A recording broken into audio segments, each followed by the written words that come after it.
Yeah, hi. Hello. Good morning, good afternoon, and good evening to everyone.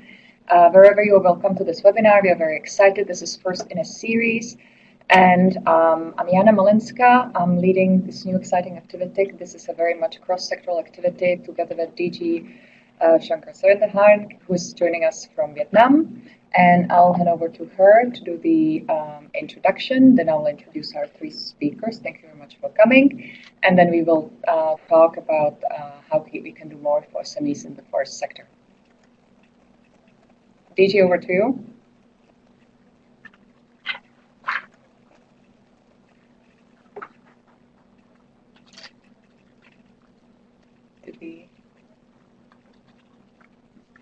Okay, so hey, wonderful.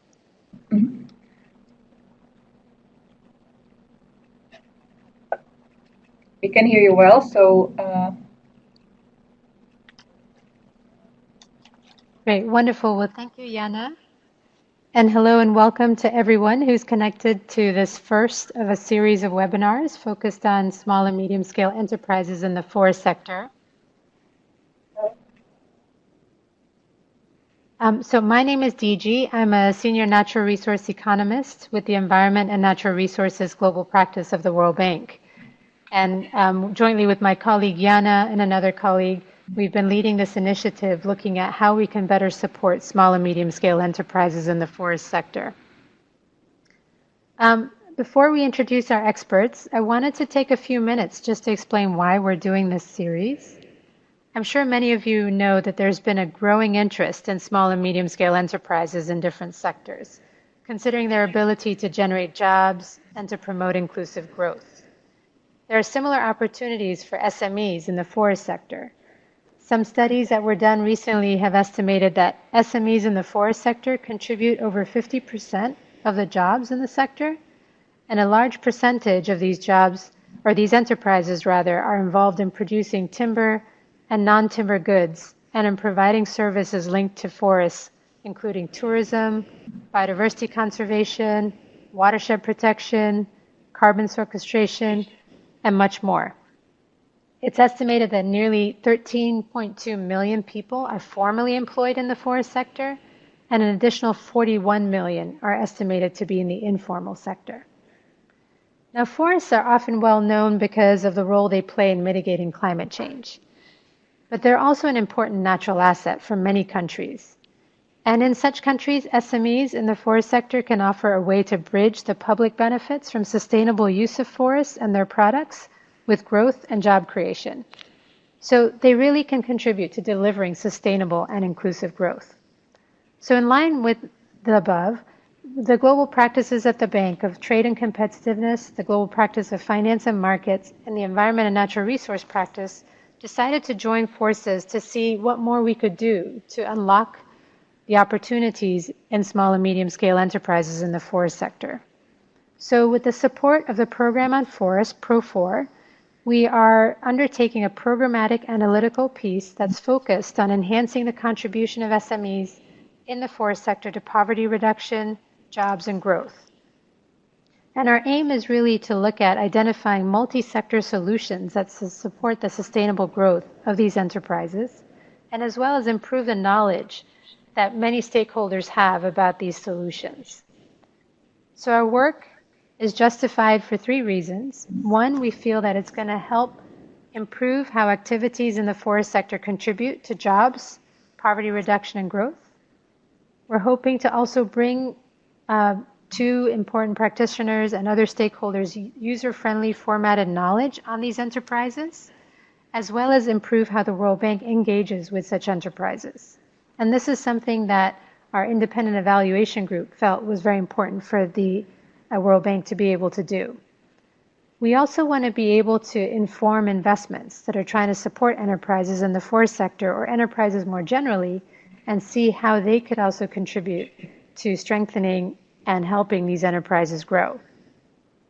So this webinar is part of our effort to share knowledge, and it's the first in a series of webinars that are going to look at innovative multi-sectoral solutions for supporting SMEs in the forest sector. And today we have with us three amazing experts, global leads from different global practices, and they'll be sharing with you an overview of the key issues and opportunities for SMEs from their sector expertise. So let me hand it over to Jana to introduce our speakers, and thanks again for joining us.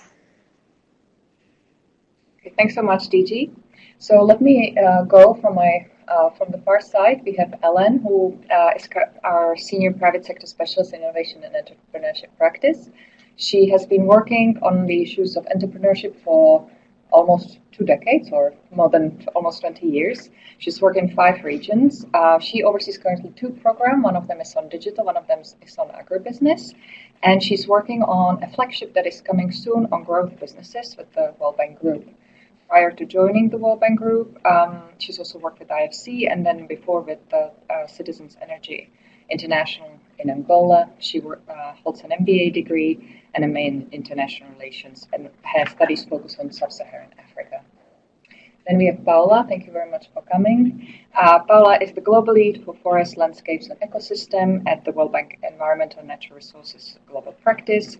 And in the last 20 years, she held different positions with the World Bank, working on projects that work on environmental and agriculture. Paola has worked also across regions and have specialization is in sustainable land management, forest, payment of ecosystems. And she holds degrees from University of San Diego, California, and a master in economics and social science from Università Bocconi in Milano. So welcome very much. Then we have Roy, who joins us as a senior private sector specialist from TNC Practice. His work has focused on expanding the ability of high-growth agribusinesses SMEs to overcome constraints to create value, generate rural jobs, and raise incomes. He has been working on the finance issues as well over a decade. He has been working with the World Bank, and prior to that with Barclays Bank, both in UK and Africa. And he holds master's degree from London School of Economics. And DG has presented herself. She's a dear colleague. We also should mention that the last colleague is Ajay, who couldn't join us. He's on paternity leave, but he will be joining for the remaining 4 seminars for sure. And again, this is the first in a series. What we would love to do is to introduce the topic and hear from you who are online, to which activities you are currently working on, how we can join forces, and how we can bring this interesting topic to a broader audience.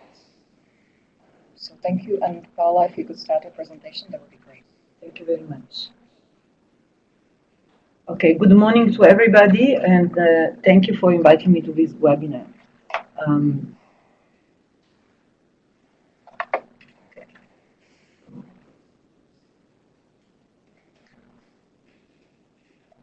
All right.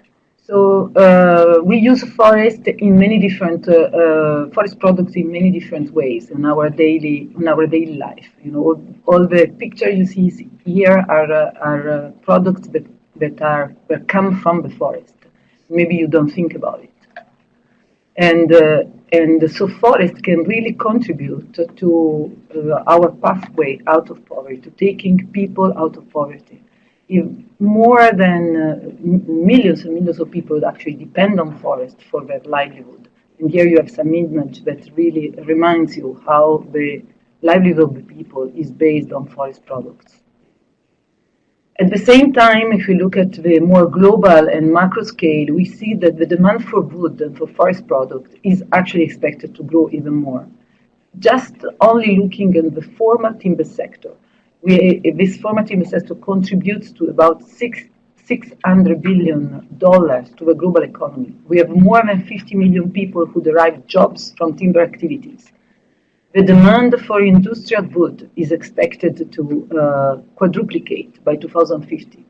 The demand for wood and paper. In Africa alone, due to the urbanization rates, we expect a significant growth in the industrial demand for wood, as is shown by all these graphs that you see here. But how can we respond to all this demand of wood? So here is just an example from a study in Tanzania, and you can see that the demand for wood can come from many different parts. So government plantation, natural forest, private sector company plantation, and the non-industrial private forest, or trees on a farm, for example. But all this demand for wood, we need to make sure it's sustainable. Otherwise, we cannot continue cutting the forest. And as you know, one of the major drivers of deforestation is, for example, pulp and paper industry, or cattle ranching. So to ensure sustainability, we have some systems and we have some certification. Here you can see some logo with the Forest Stewardship Council certification. So making sure that the woods that is traded internationally all over the world is produced or cut in a sustainable way is extremely important if we want to have an SME industry that is sustainable, contributes in a positive way to social and environmental consideration. But the SME is not only the wood, as we were saying, they span a range of different businesses, a different business structure. The model are very different. What we have seen is that we really need to assist these enterprises to overcome some key challenges that they face, mainly related to insecure rights related to natural resources. The sector is very weak. The competitiveness and the environment for competitiveness is very weak, and there is a very limited access to finance for small and medium enterprises coming from the forest sector. But not everything is difficult. We also have some successes. So let's look at an example in Mexico, a community forestry project in Mexico that has been going on for quite a number of years, and the World Bank has been heavily engaged, has shown incredible successes and potential, and is being replicated in other countries.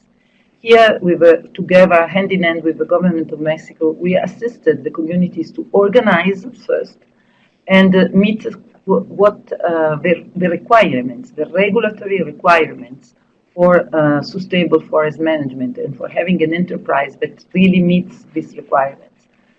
Technical assistance were provided. We were able to help them to increase their competitiveness and efficiency in the way they manage their enterprises. And this led to an increase in job of more than 27% in these communities that are owners of the forest and that manage the forest for productive purposes. The value of the goods increased of more than 36%, and almost 97% of these enterprises, community forestry enterprises, have a net present value that is positive for a 30-year rotation. So it's an incredible, interesting, and positive example that communities can become entrepreneurs.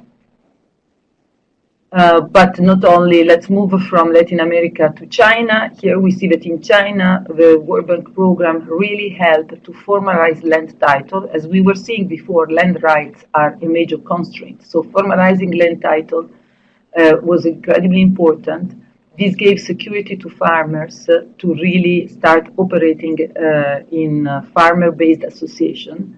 And they channel investments into not only commercial timber, but also fruit tree plantation, because also fruit tree are a very important enterprise. And they incremented the income coming from the trees in a very substantial way. And then let's move from China. Here, just an example from Brazil. We are in one of the most remote areas in the Amazon, a place that you can only reach by boat. And we are helping these people to transform the products that they have and reach a very important multi-billion-dollar markets for cosmetic with nuts and oils coming from the Amazon. And on the right, you see instead some example of work that we are doing to promote small and medium enterprises in Burundi related to ecotourism. So a very fragile states that wants to use their natural resources and their forest to actually attract tourism. They have gorilla, they have incredible sites, even hot springs, etc. And that's what they want to become entrepreneurs in the tourism sector. Our forest action plan that was approved a few 2 years ago is really looking at small and medium enterprises and the productive use of the forest as one of the pillars of our engagement in the forest sector. And with that, I'll pass the word to Ellen. Thank you so much, Paola. So thank you very much for all of you online. We've started a chat. So if you have a question about Paola's presentation, please type your questions. We will be answering them all after the 3 presentations. And we will continue with the way we support us. Thank you. So building on Paolo's presentation, I think you implied in some of your examples that you can use SME, the term SME, to describe many different kinds of enterprises. And I think one of the areas that we need to be cautious about as we design these programs in the bank is to look at who are we serving. Are we serving subsistence entrepreneurs that are relying on this for their livelihoods, their school fees, their health fees, so forth? Or are we serving an audience that are looking at this from a growth perspective? They want to grow this into a larger company.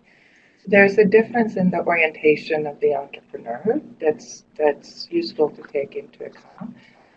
And also to keep in the back of our minds that most small enterprises do not grow, right? Wherever you are in the world, whether you're in the US or you're in Burundi, most enterprises do not grow. They stay at the same level that they're at when they start.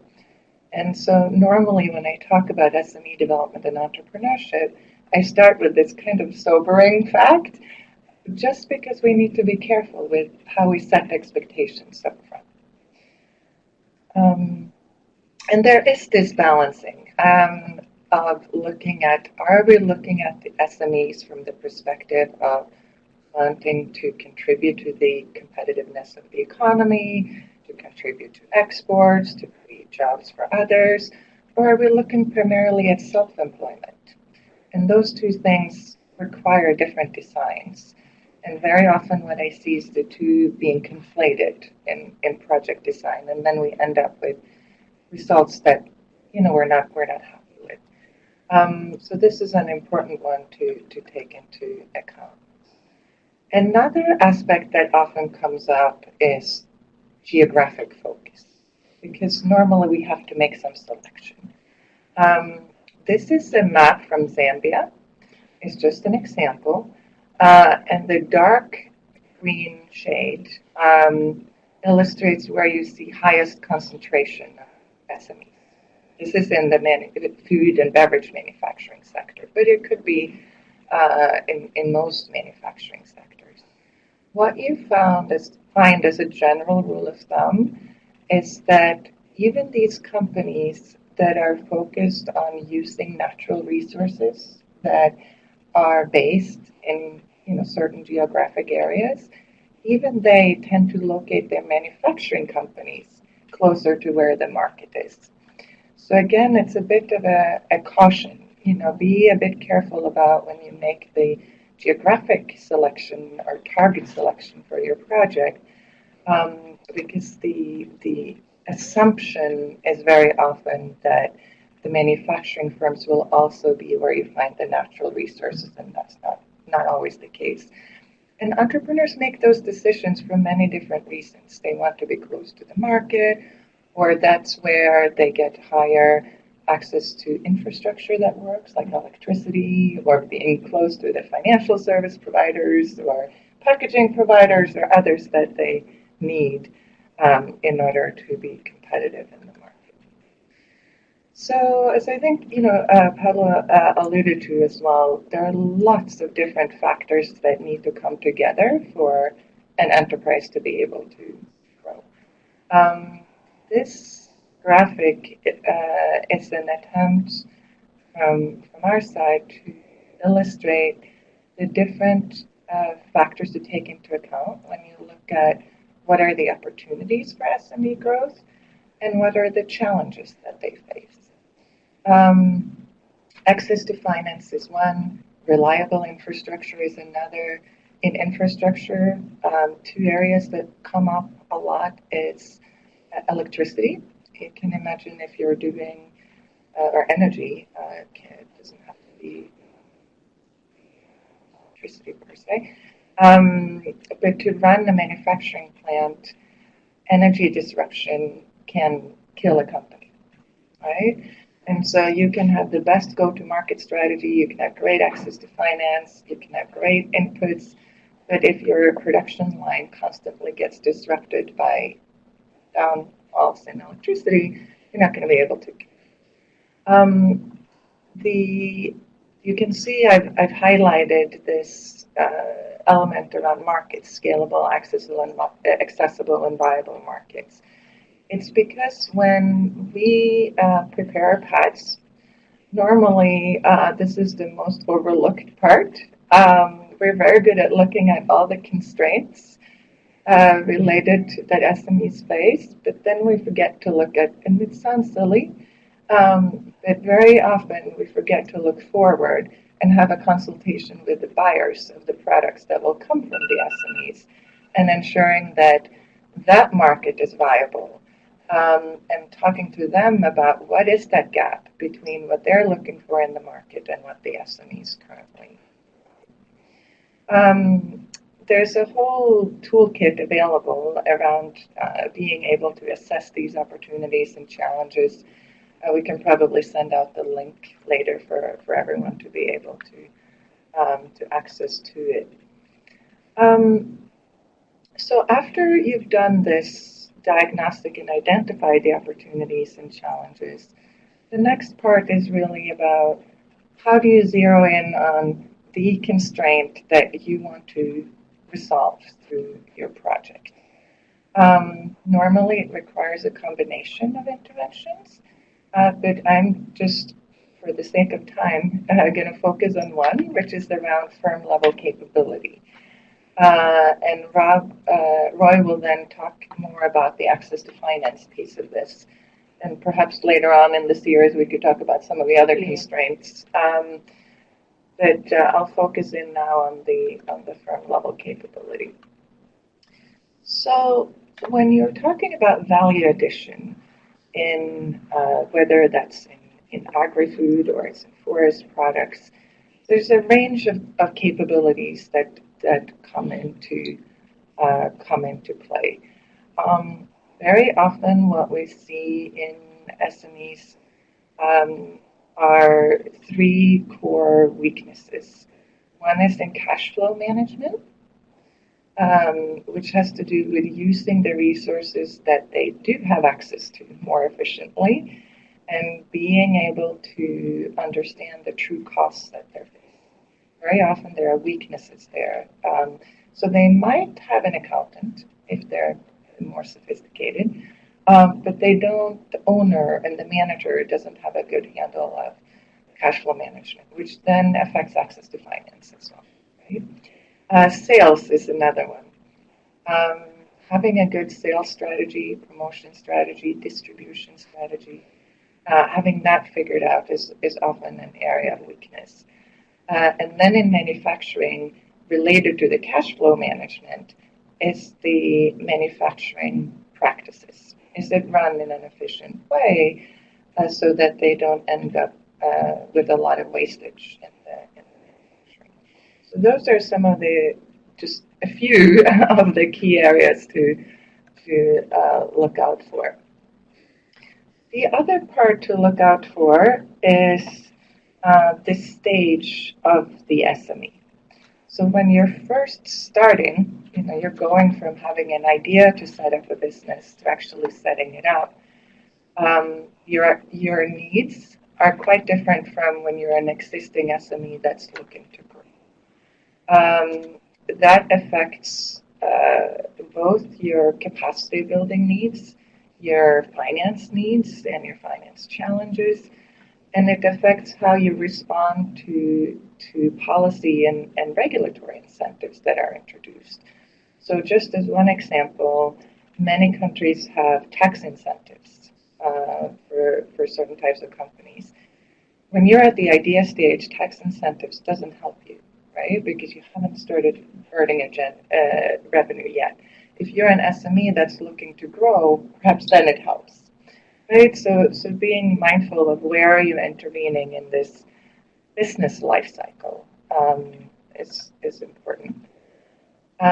Similarly, and this goes a bit to the argument around whether you focus more on livelihoods companies or companies that are a bit serving a more sophisticated market. You'll see here on the bottom, we have these levels of companies. And we have a description around what this entails, but think about your level 1 companies as your household companies. They don't have a professional commercial space. They're operating out of their household, their community. And then your level 4s are, fully internationally compliant production spaces and companies that serve the US or European market. That's the most discerning. And there's lots in between, right? And as you go up this chain of companies, the requirements in terms of your managerial expertise, your technology, and the non-price factors of a product in terms of competitiveness matter more and more. So you see these spaces expanding. So if you're intervening with a capacity building program, knowing where you are in this chain becomes important. Otherwise, you can very easily invest in a program that becomes irrelevant for the company that you're serving. So again, just in terms of capability solutions, there are lots of different ways that you can build SME capacity, lots of different techniques, lots of different business models. You can also combine it with, in some of these areas that we talked about. I think one of the cases you had was from Burundi, with a lot of infrastructure challenges. And in such environments, you may even want to combine some of the capacity building programs with, parks or shared facilities of some sort that the SMEs can tap into. Whereas in other environments, the infrastructure is not as constrained, and you can easily do a capacity building program on its own and rely on existing infrastructure. I wanted to put that up there. And I think this is where, my presentation ends. But sort of my last comment, just coming back to the sun. We keep referring to it as the sunflower, but the various different challenges that SMEs come together. So just be very mindful about thinking about it in a comprehensive way. Each thing is interconnected. Doing, capacity building without thinking about finance or thinking about infrastructure doesn't work.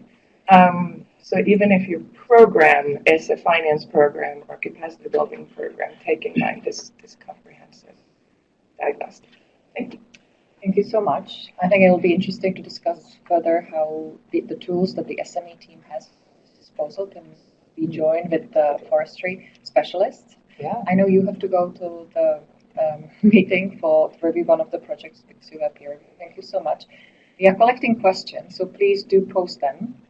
I'm actually leading the SME Agri program. Ellen used to lead it, and she's moving to Africa. So we will be able to answer the questions, and we will be in touch with you, whoever asked the question. Thank you so much.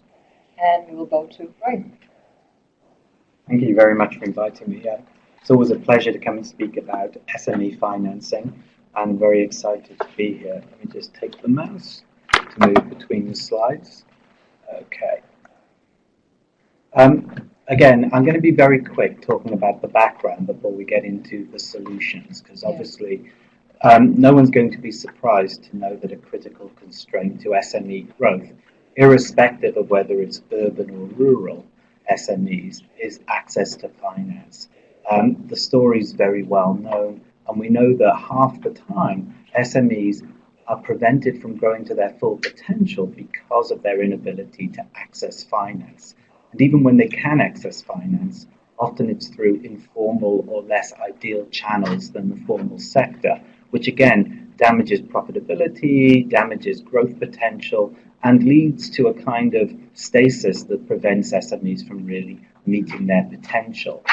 Again, the whole problem isn't, as we've just heard, about financing, but financing is a critical constraint. And one of the risks of talking about SME development in any sector without thinking about the enabling environment and challenges such as financing is that you can have all the positive interventions that you want in terms of capacity building, in terms of direction, in terms of linkages, but without the financing piece, often those firms will find themselves hobbled. This very, very simple diagram just illustrates the point about with sufficient financing, you can actually enable those businesses, the ones who are actually well managed and quite dynamic, to meet their potential. So financing isn't the be-all and end-all, but it is a facilitator for the expansion of good quality, high potential SMEs. As such, it's always useful to think about these things in the joined-up way that this presentation is trying to do, thinking about the different skills from the different practice groups within the World Bank Group and how we can have more comprehensive kind of solutions. So this is, again, a development-focused kind of question, which is, we know the financing works, why can't the SMEs get it? Again, it's important not to think about this just one-dimensionally. There's a whole host of barriers, partly enabling environment, partly the micro level too. We know from the providers of finance that working with SMEs, especially in the rural or the agribusiness or the forestry space, is inherently complicated, particularly because financial institutions, especially banks, have a very serious set of processes that they generally follow when they're thinking about doing lending operations. Those processes are generally generic across all enterprises, irrespective of the type. The challenge comes when different enterprises have different requirements, and the existing processes of the bank, or the existing products of the bank, or the people working within the banks just haven't got the capacity to understand the sector that wants to borrow from them. And again, when you're a bank in a developing country, often you have way more demand than you can provide services to. And so the human nature of this is to always pick the lowest hanging fruit. And often, to be frank, the hardest people to lend to are the ones that are the furthest away, dealing in the industries that are most complicated. And again, that's partly the problem that we've discovered over the years that prevents agriculture receiving the financing from financial institutions that they may want. Another part is also the regulatory environment. Is it very difficult to lend to those sectors because of banking regulations? Is it difficult because of the way the sector's cash flow works and the way that banks actually have to report and provision for their lending? Is it very complicated for another set of environments in terms of collateral? If I'm a bank and I have to take collateral for obvious reasons, is there something inherently more difficult about taking collateral from forestry, agriculture, SMEs than it is from an urban enterprise, maybe a more traditional kind of manufacturing enterprise? And the answer, obviously, is often yes. And on the third side of the equation, let's also not forget, as we've just heard, that not all SMEs are inherently well managed. As a bank, your role is to actually assess the likelihood of someone being able to repay. And having been a banker and having worked in that sector, you go in, you meet a client, and you understand their business inherently, and you read their financial statements, and you look at their business plans. Firms that are missing pieces of the puzzle inherently will be less bankable than those that have all the questions answered. So again, we get back to the position of also needing to think about this in a holistic manner and think, is there capacity building at the firm level? Is there capacity building at the financier level? And is there capacity building at the regulatory level? And hence, getting back to, was it the sunflower you described it as? How do we look at those specific pieces and come up with a comprehensive solution that also thinks about the timing of the SMEs? Where are they in their development cycle? And what services do they need, not just from finance, but from the wider environment? Rather than focus on this slide, which will be available later, I think it's easier maybe to go straight into a generic overview of some of the solutions that could be utilized to support SMEs wanting to grow, not just within the forestry sector, but wider. And again, many of these elements are focused not just on rural SMEs, but on those in urban areas. But some of the challenges are even more specific for the rural SMEs, where we're going to find most of the forestry kind of enterprises. One thing to consider is thinking about movable collateral. Traditionally, banks love to take collateral to something that's physical and easily realizable. However, recent developments in the World Bank Group, especially in TNC and IFC, have done an incredible amount of work on warehouse receipt financing, looking at the commodity that the SMEs are producing and using that as collateral to enable trading businesses and production businesses to start borrowing against that. Introducing warehouse receipt systems has had some real take-up and pick-up and is very appealing in terms of the regulators and in terms of the lending institutions. My work on the AgriFin program, which was in the AgGP, highlighted a very, very, very interesting element that is historically underlooked or underfocused on, which is the opportunities to think about SMEs where they lie in the value chain and provide financing building on the relationships between the individual SMEs and their off-takers and the individual SMEs and their providers of forestry products. We did some training a while back, which was very well received with, I think it was 7 banks in Africa, and saw immediate pickup with 6 banks designing new products for agricultural SMEs, utilizing value chain financing, which within a 6-month period led to tens of millions of new lending, showing the opportunities of where collateral is limited and where other constraints live to actually find access to finance. Partial credit guarantees are increasingly part of the picture in terms of helping SMEs access financing, especially where collaterals are limited. This is especially useful sometimes, not just on the trade financing side, but thinking about longer term loans. If we have SMEs that need to purchase infrastructure, need to buy machinery, need to invest in logistics and transportation, it's not enough to always think about just trade financing, short-term loans, which are the easiest type of loans to provide to SMEs. We need to think about investment loans, longer tenor loans, and guarantees can play a role here in terms of providing a mechanism for lenders to find a mechanism to lend. Again, we've already talked about SME training and providing those institutions or those new SMEs with the capacity they need to become bankable clients.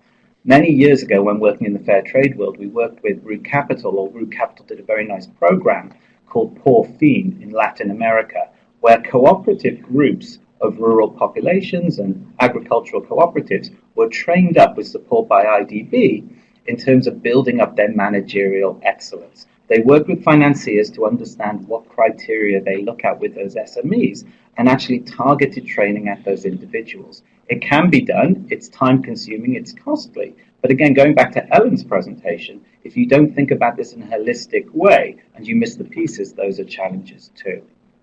On the other side of the coin, providing technical assistance to financial institutions can dramatically increase the availability of SME financing.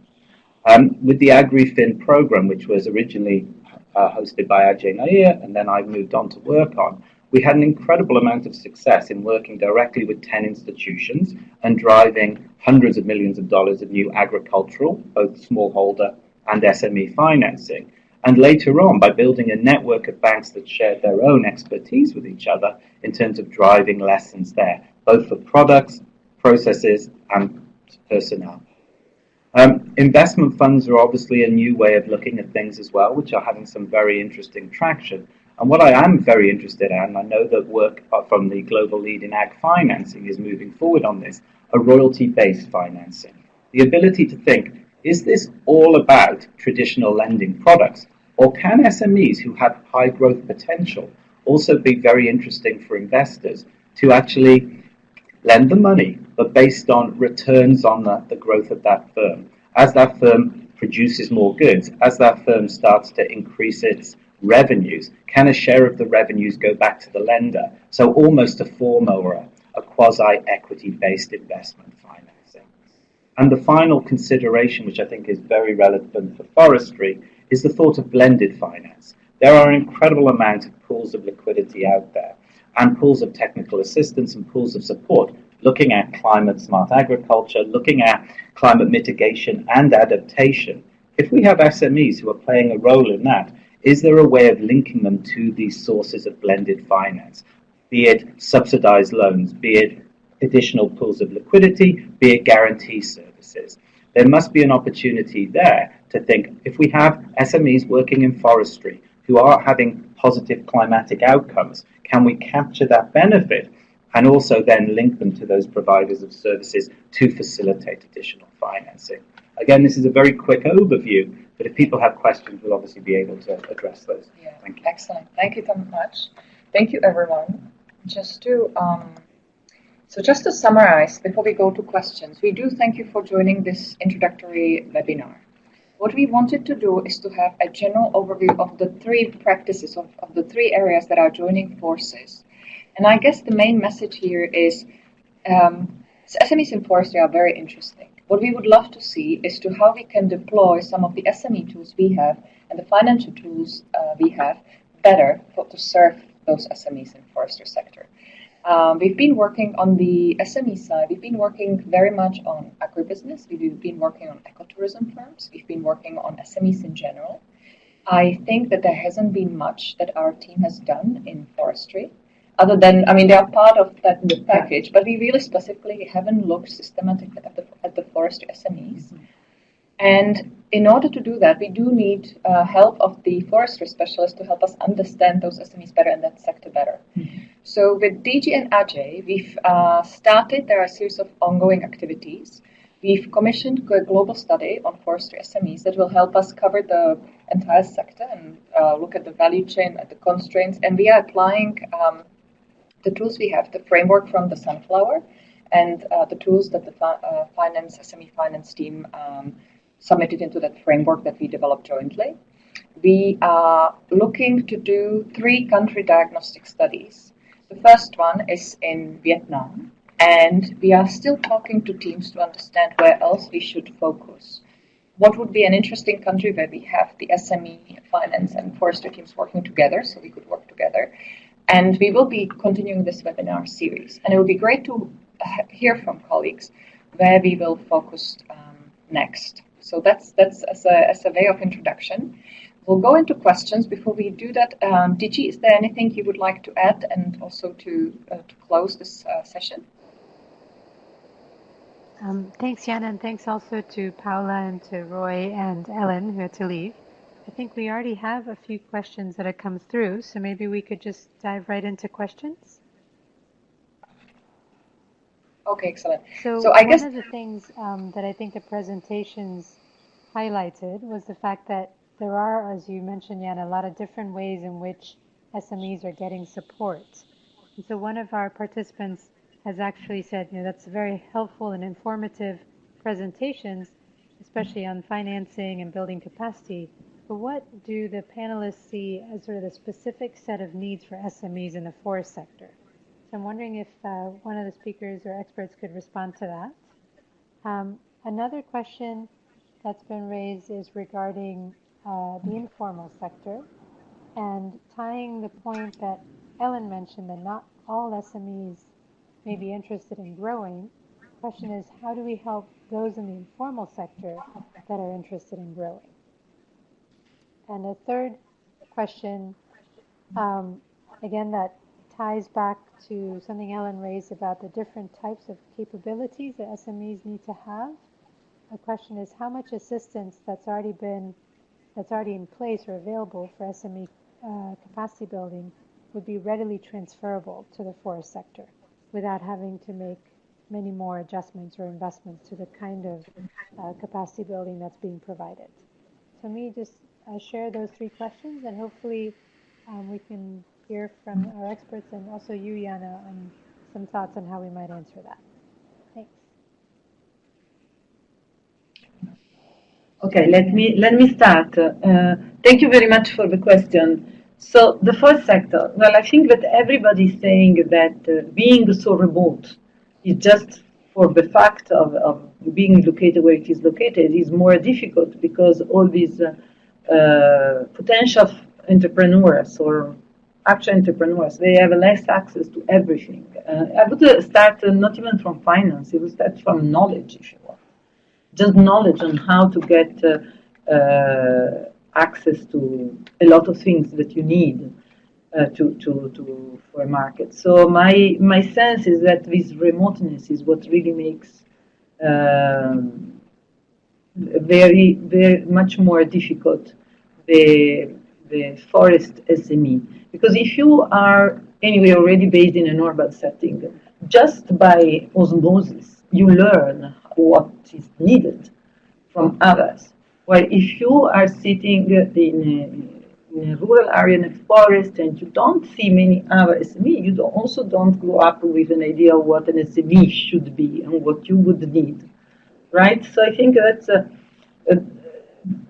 my sense, and where maybe our GP can bring some, is not only on making sure that the resources from the forest are used in a sustainable way, but also I think it will be important to show a lot of examples all around the world of SME based on forest products that are working. Because I think that is going to open the mind of many potential entrepreneurs, and really saying if they have done it, we can also do it. So that will be one of my first comments. In terms of the informal sector, well, I think that in generally speaking, and I would like to hear our expert on SME, we should try to move the informal into formal. I'm not sure if necessarily all the small and medium enterprise needs to have as an objective a big growth. They can just have as an objective sort of a steady state, but at least have, having a nice income and making their business sustainable. So as part of that, moving from informality to formality can help them in many respects. For example, in getting access to potential climate change money, as Roy was suggesting. I mean, it was very difficult for us to give this kind of incentives or you're using a lot of the word results-based payments, let's say, if they are informal. Right? So that's also something that we should have done. Let me stop here for now. I think those are excellent points. I mean, thinking about your point there to the part of informality versus formality, I think as a lending institution, often formality is much easier to lend against. Formal institutions, by definition, generally have more capacity, they have better paperwork, their assets are more realizable.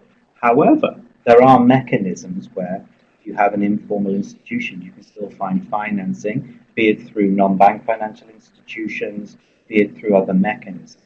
I think the question to me links to what we heard earlier, which is what is the stage of development and what is the objective of the SME? Some SMEs potentially wouldn't get much benefit out of being formal if the idea is a livelihoods approach, if it's about keeping people at a stable level, generating sufficient household income. And that's nothing to frown upon. But for the businesses where we do want to see job creation, growth, dynamicness, I think the formality part would actually have significant benefit. And this is where I also think that the skills of the World Bank Group, if we think about some of the work that your team do in TNC, have a real opportunity to kind of help there. In terms of climate financing, I couldn't agree with you more. The formality part is critical. At the moment, I think forestry is the only kind of agri-sector, to use an inappropriate term, that receives climate finance en masse. I think the 2% of climate finance funds that goes to agri is all forestry because it's so hard to reach down to the actual on-the-ground level. And we need to think more about how do we make those pipes? How do we find those linkages? And I think formality is part of it. There also needs to be other understandings of how do we aggregate, how do we capture data, and how do we facilitate some of this maybe with new technology, be it blockchains, be it whatever. But I think these are very difficult questions, but part of the bigger picture as we move forward with this, maybe we can consider. I think some of the other questions, thinking about the remoteness, I couldn't agree more. This is the same for all SMEs operating outside of hubs. Again, I think that our experience from the AgriFit program was people do learn from each other. If you can find a mechanism of reaching people with practical and clear and accessible evidence about this is what can work, people are generally willing to take it up. There are incredibly motivated people in rural areas who, again, are trying to reinvent the wheels that have already been created. How can we find a mechanism of reaching them there? I mean, that's the real challenge. Every situation is contextual, but I think there are some proven mechanisms. I think, we did some road shows on financial literacy training a while back, and they weren't easy to put on, but they were inherently well received and incredibly well received. And if you can get clear messages out in a format that meets people, I think we could have some real success there in terms of sharing best practices. But that's then implicit on us to find out what are the best practices that are relevant and trying to get them out in those ways. And maybe the innovation centres are a role for that as well. And again, I'm very excited as this moves forward to find what other two countries get picked, because I think it would be nice to get kind of a wide range of capacities and environments, because by definition, the more learning we get out of these three, the better the kind of outputs that will come. So I was thinking, I like stories, so maybe I will share the experience that we had in Nepal, because I think it's a nice example to actually think about some of the needs of the companies and also the way we can help them. Right? So we worked in Nepal, and we did diagnostic study, and then we partnered with local institution to open an innovation center for SMEs. And the idea there was to raise awareness about how the companies need to grow. It helped us to disseminate knowledge about the tools and the capabilities that the firms need to build to actually succeed in the market. We were able to reach out to businesses, and I would say that it was both those that were registered and those that were not registered. And it was actually a little basically song on a radio that was advertised for companies to come forward with their business ideas and with their current business, and to participate in a bootcamp. I would say that probably 60% of those businesses would be what we are talking about, forest businesses. They are businesses in the forest industry sector. I think there were herb companies, there were small producers of wooden tools, and it was a big success. It was actually a way to reach out to community, to reach out to small people who are self-employed and actually help them engage. I think we combine that with, let me finish that example. So then we worked with 25 of them. We only worked with the registered one longer term, and the center was providing them with technical assistance and help to build their capacities and make them more competitive. And at the end of the process, we have one company that actually produces dog chew from milk.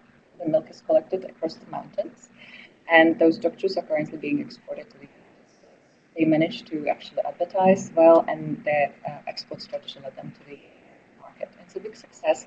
It's a nice way to see that if there's good targeted assistance with other support, we can help these companies to succeed and get to the market. In addition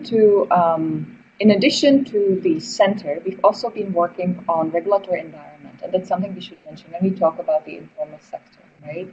Sometimes there are obstacles or constraints that prevent the companies from registering. So we need to work on those. So a typical project that we have in agri sector or to help SMEs would include a component that actually has a regulatory element, where we work around the issues of registering, making it easier, helping companies get more assistance. We very often provide capacity building to business development as service providers, associations, and that's actually another thing that depends on the level of the country and the type of enterprises we work. So, for example, if we work with association of businesses, that's the first level where we know that we can build capacity in the country and create that knowledge for SME support. That's a very classic approach. And then a final component would be very similar to some of your projects from have learned. We would have a type of matching grant scheme that helps the companies incentivize them. But very often we see that the matching grant scheme really need to be complemented by other interventions so that we incentivize companies to apply for the right type of grant, to have enough knowledge to help them upgrade by using that grant and that money, and by benefiting from advisor services. It's rare to see just a matching grant scheme succeeding on its own. There needs to be other elements in place, and that's something that we would like to see for going forward.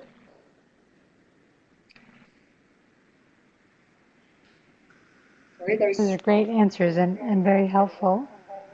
Yeah. So we have another question. Let me raise one other question that's come through. And this question is basically pointing to the fact that there are two ways that we can look at SMEs, those that are more livelihood oriented and those that are oriented towards becoming more competitive. And given the interest to see how SMEs can contribute to jobs and growth, the question is, should we focus only on those that are more oriented towards being competitive, or can the ones that are more oriented towards livelihoods also contribute to jobs and growth? Let me start. If you ask me, I think. Oh, oops.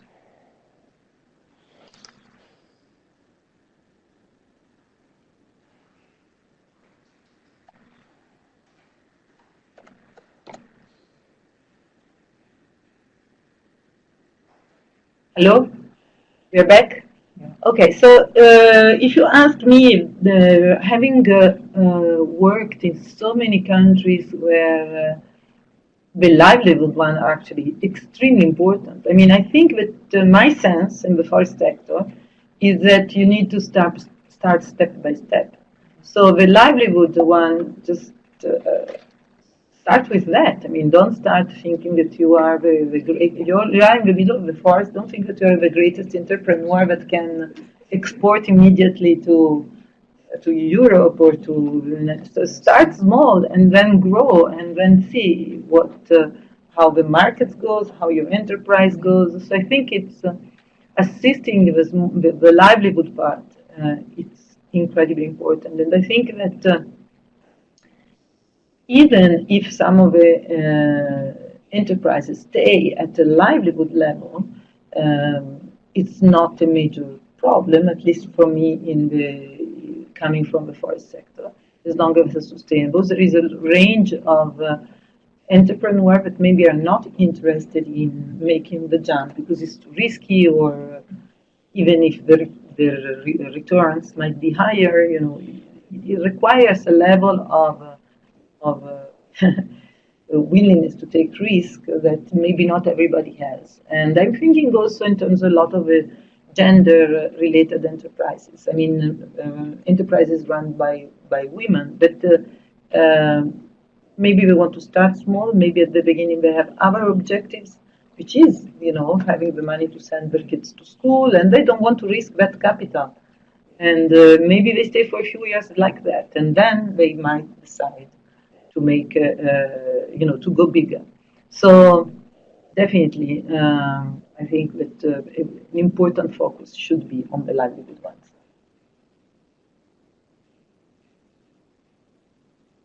Thank you so much. There is another question around value chains and the linkages within the value chain we should answer. I'm so conscious of the time. We have really getting close to the end of the session, so let me quickly pick that one.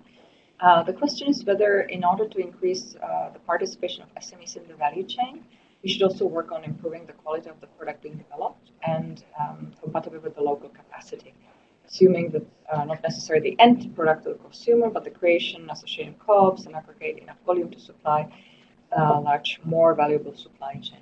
I think that's something that we've seen across project. I couldn't agree more. It's something that should be done. It's very helpful, very useful, and it helps us get the companies, even the companies that are actually the livelihood companies, again, back to your point, right? The companies can work together and create products that are better quality if we help them and provide them a technical assistance, and then they can enter into value chains. Maybe an example, we've just recently designed a project in Kenya that works with on linkages. We are looking if there is a final customer that is a restaurant, and then they are receiving agribusiness products from local suppliers. Who do they receive them from? Can we work with them and kind of help them so they can supply better quality, better quantity, higher quantity, and supply better? Right? And we've created this initiative that looks at performance of the SMEs, and I think it's very promising. So something that I think is relevant for products and would be interesting to take in the when we look at the tools and things we can do for them. Just sorry to reinforce that I think that the quality, so the technical assistance to improve the quality is essential for even for the livelihood. So that makes such a huge difference. Excellent. DG, anything you would like to add? No, not from my side. I know we need to wrap this up, but maybe just to say that I think the experts really presented the opportunities there are in forest SMEs, as well as the real constraints that they face. But I think what we also heard were that there are some real promising approaches that can be done, several of which are multi-sectoral. And for those who joined and who are interested in hearing more about those multi-sectoral solutions, that's what the upcoming webinars that we'll be organizing will be focused on, specific solutions that were innovative and multi-sectoral that really helped support SMEs in the forest sector. So that's all from me, and I'll hand it back over to Jana. Thanks. Yeah. No, I couldn't agree more and couldn't conclude better. I think that there is a lot we can do together, and I really look forward to discussing the tools to help SMEs role in sustainable forest management and their contribution to job growth sector. Thank you so much, Paola. Thank you so much, Roy. Thank you so much, DG. You're connecting from Vietnam, so I'm glad that we managed so well. And thank you so much also to the OLC team for hosting us. Thank you. Thank you. Thank you. See you next time.